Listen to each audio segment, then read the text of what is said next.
I, 29F, am facing a difficult situation with my older sister Emma, 33F, and could really use some advice. Our childhood was far from ideal. We grew up in a small, rundown house on the outskirts of a dying industrial town. Our parents struggled with addiction for as long as I can remember. Dad would disappear for days on end, leaving us with Mom who was barely functional most of the time. Emma practically raised me. She'd wake me up for school, pack my lunches when we had food, and made sure I did my homework. I remember one winter when I was about 8. Our heat got shut off. Emma, only 12 herself, figured out how to light the gas stove safely so we could stay warm. She was my protector, my hero. But as we got older, things got harder. Emma started hanging out with a rough crowd in high school. I think she was just looking for an escape from our home life. By 15, she was using drugs regularly. At first, it was just weed, but it escalated quickly to harder stuff. I covered for her at first, lying to our parents about where she was. I thought I was helping, but looking back, I was just enabling her. There was one night when I was 14 that I'll never forget. Emma was supposed to pick me up from a school dance, but she never showed. I waited for hours in the cold before walking the 5 miles home alone. I found her passed out on the bathroom floor, needle still in her arm. I was terrified she was dead. That was the first time I realized how bad things had gotten. Despite everything, I managed to do well in school. It was my escape, my ticket out of that life. When I was 17, I got a scholarship to a college in the city, 3 hours away. It was my chance to break free, but I felt so guilty about leaving Emma behind. She told me to go, promised she'd get clean. I left, hoping things would get better. College was a culture shock. I was surrounded by people who'd never known real hunger or fear. But I adapted. I threw myself into my studies and worked part-time jobs to support myself. That's where I met Jack, 31M. He was a customer at the cafe where I worked, always leaving big tips and stopping to chat. We started dating in my sophomore year. Jack came from a stable, middle-class family. At first, I was embarrassed to tell him about my background. But when I finally opened up, he was incredibly understanding. He helped me work through a lot of my childhood trauma and showed me what a healthy relationship looks like. Meanwhile, things with Emma got worse. She'd call me at odd hours, asking for money. Once she showed up at my dorm, high out of her mind, causing a scene that almost got me kicked out of housing. I had to distance myself to focus on my education, but the guilt ate at me constantly. After graduation, Jack and I got married and started building the stable home I'd always dreamed of. We now have 2 beautiful kids, Zoe, 5F, and Tyler, 3M. I have a good job in marketing, and Jack runs his own small business. We have a cozy house in a safe neighborhood with a fridge that's always full. Sometimes I still can't believe this is my life. But Emma's addiction spiraled further out of control. She'd steal from our parents, our relatives, anyone she could. I'd get calls about her being arrested or in the hospital. I tried to help by paying for rehab twice, but she always relapsed within weeks. The last straw was 3 years ago. Emma showed up at my house unexpectedly, clearly high, with the sketchy-looking guy she introduced as her friend. While I was distracted getting the kids a snack, they tried to steal my laptop and some jewelry. If Jack hadn't come home early from work and caught them, who knows what else they would have taken. I had to call the police. Watching them put Emma in handcuffs broke my heart, but I knew I had to protect my family. After that incident, I cut contact completely. I changed my number and blocked Emma on social media. It was the hardest thing I've ever done, but I had to put my kids' safety first. I mourned the loss of my sister, the person she used to be before drugs took over. Last week, out of the blue, Emma called me from a new number. She was crying, saying she's 6 months clean and has nowhere to go. Apparently, she got evicted from her apartment and lost her job at a gas station. She begged me to let her stay with us, just for a little while until she gets back on her feet. Part of me wants to help her. Despite everything, she's still my sister. I remember the brave girl who protected me from our parents' fights, who made sure I always had something to eat, even if it meant she went hungry. I miss the person she used to be before the drugs took over. But I'm terrified of letting her addiction back into my life. What if she relapses? What if she steals again? My kids barely know her. Zoe has only met her once, and Tyler's never even seen her in person. How can I bring that uncertainty into their lives? I've worked so hard to create a stable, loving home for my family. The thought of jeopardizing that terrifies me. But then I think about Emma out on the streets, alone and desperate, and my heart breaks all over again. Jack says it's ultimately my decision, but I can tell he's wary. He's seen how much Emma's actions have hurt me over the years. He's worried about the kids, about the potential impact on our marriage. My in-laws think I'm crazy for even considering it. They say I need to protect my children above all else. I told Emma I'd think about it, but I honestly don't know what to do. Am I a terrible sister if I say no? How can I help her without risking everything I've built? The guilt is overwhelming, but so is the fear. Some additional background. Our parents are still alive, but they're in no position to help. Dad's been in and out of jail for drug-related offenses, and Mom's in a nursing home with early-onset dementia, likely caused by years of substance abuse. They burned bridges with most of our extended family years ago. I feel like I'm the only one left who might be able to help Emma, but I'm also the one with the most to lose. How do I balance my responsibility to my sister with my duty to protect my children? How can I help her without enabling her addiction? I'm so torn and could really use some outside perspectives. Has anyone else been in a similar situation? How do you help an addict without sacrificing your own well-being? Any advice would be greatly appreciated. Update. 1. Thank you all for your advice and support on my last post. The outpouring of responses, both from people who've been in similar situations and those offering outside perspectives, has been overwhelming. I've spent the last couple of weeks processing everything and wanted to give an update on the situation with my sister Emma. After a lot of soul-searching and many long talks with Jack, I decided I couldn't let Emma stay with us. The risk to my family felt too high, especially given her history of theft and erratic behavior. It was an agonizing decision, but ultimately I had to prioritize my children's safety and the stability we've worked so hard to create. I called Emma to explain my decision. I told her I love her and want to support her recovery, but having her in our home isn't an option right now. I tried to be gentle but firm, explaining that while I believe in her desire to change, I needed to see sustained sobriety and stability before I could consider integrating her back into our lives. Emma didn't take it well. She accused me of abandoning her, saying I was selfish and heartless for not helping family. She brought up all the times she protected me as kids, saying I owed her this. She said if I really loved her, I'd give her a chance. It was painful to hear, but I stood my ground. I did offer alternatives. I said I'd help her find a shelter and look into job training programs. I even offered to pay the deposit on an apartment once she found steady work. But Emma refused, saying if I really cared, I'd let her stay with us. She hung up on me and I was left feeling guilty and conflicted. A few days later, my phone exploded with messages from relatives I hadn't heard from in years. Turns out Emma had gone on a Facebook rant, twisting the story to make herself look like a victim.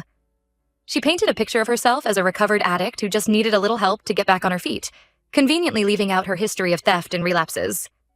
Suddenly, distant aunts and cousins were messaging me, saying I should be ashamed for not helping my sister. Even my parents, who Emma had stolen from countless times, were guilt-tripping me. It was surreal to be labeled the bad guy for trying to protect my family. Jack was furious at how Emma was manipulating the situation. He wanted to post our side of the story, but I worried that would just escalate things. Instead, I decided to reach out privately to a few key family members to explain the full situation. Some understood, others still thought I was being cruel. Then, last weekend, things took a turn for the worse. We had taken the kids to the park and stopped for groceries on the way home. As we pulled into our driveway, I saw someone sitting on our front porch. My heart sank as I realized it was Emma. She looked terrible. Thin and gaunt, her clothes dirty and hanging off her. As soon as she saw us, she stood up and started yelling, demanding to be let in. It was clear she was high, her eyes wild and unfocused. I asked Jack to take the kids to our neighbor's house while I dealt with Emma. As soon as the car pulled away, Emma's demeanor changed. She started crying, begging me to help her. When that didn't work, she switched to threats, saying if I didn't help her, she'd tell my kids what kind of person their mom really is. I was shaking, but I held my ground. I told Emma she needed to leave or I'd call the police.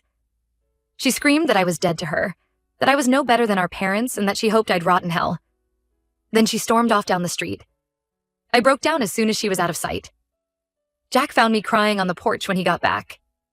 He held me while I sobbed, alternating between guilt and anger and fear. Now I'm a mess. I feel horrible for turning Emma away, especially seeing how desperate she is. What if this was her rock bottom and I missed the chance to help?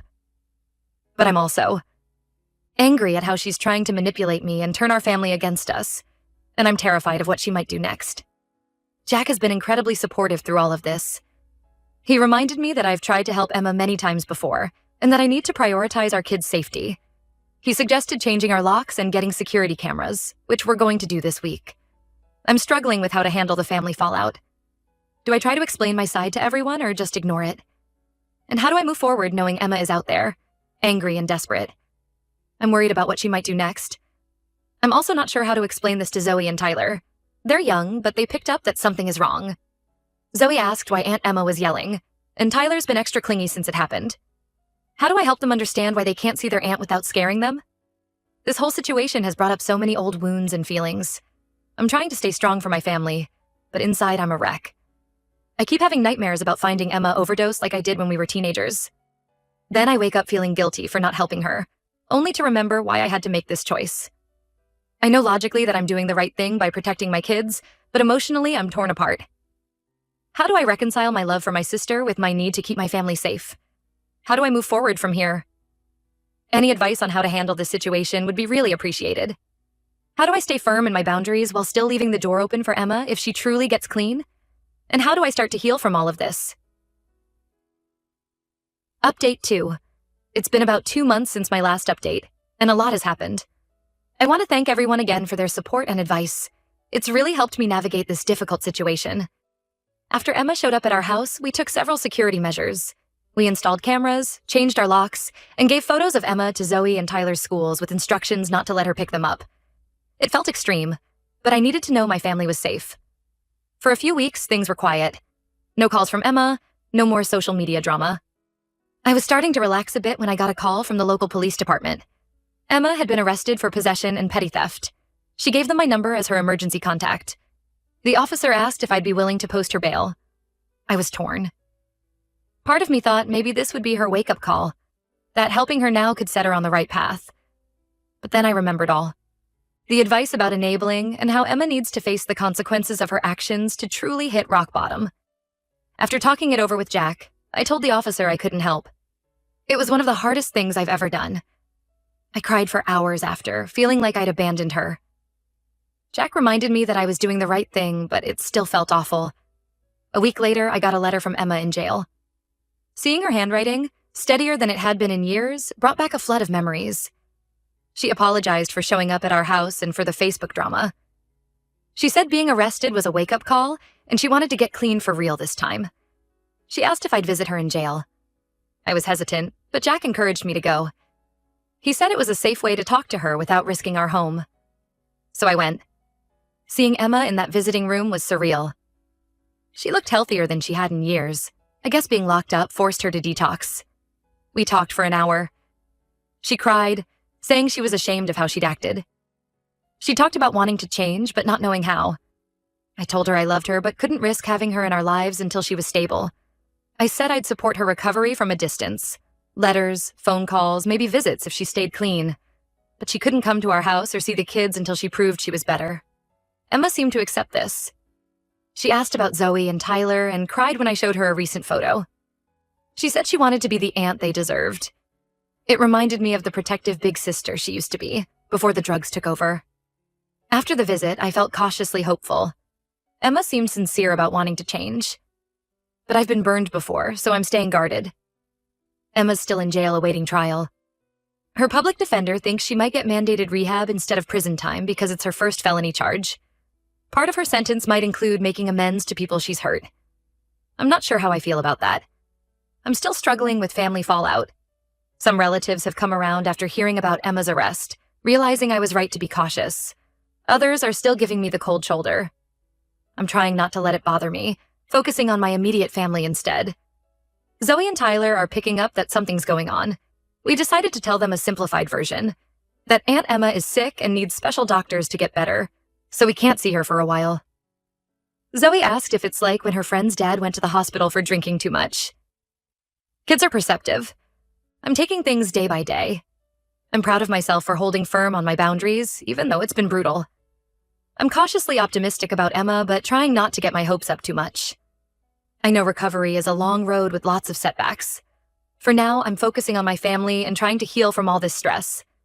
Jack and I are looking into family counseling to help us all process this situation. I'm also considering finding a support group for families of addicts. I still have moments of doubt and guilt, but I'm trying to remind myself that I'm doing the best I can in a difficult situation. I'm hoping that by maintaining boundaries while still offering support, I can help Emma without endangering my family. Thank you all again for your support and advice. It's really helped me stay strong through this mess. Update 3. It's been about 6 months since my last update. I wanted to share how things have progressed with my sister Emma and our family situation.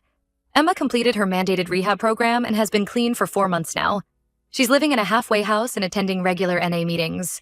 We've been in contact through letters and weekly phone calls. It's been nice to talk to her without the chaos of addiction clouding everything. Last month, Emma asked if we could meet in person. I was nervous but agreed to meet at a coffee shop. Jack came with me for support.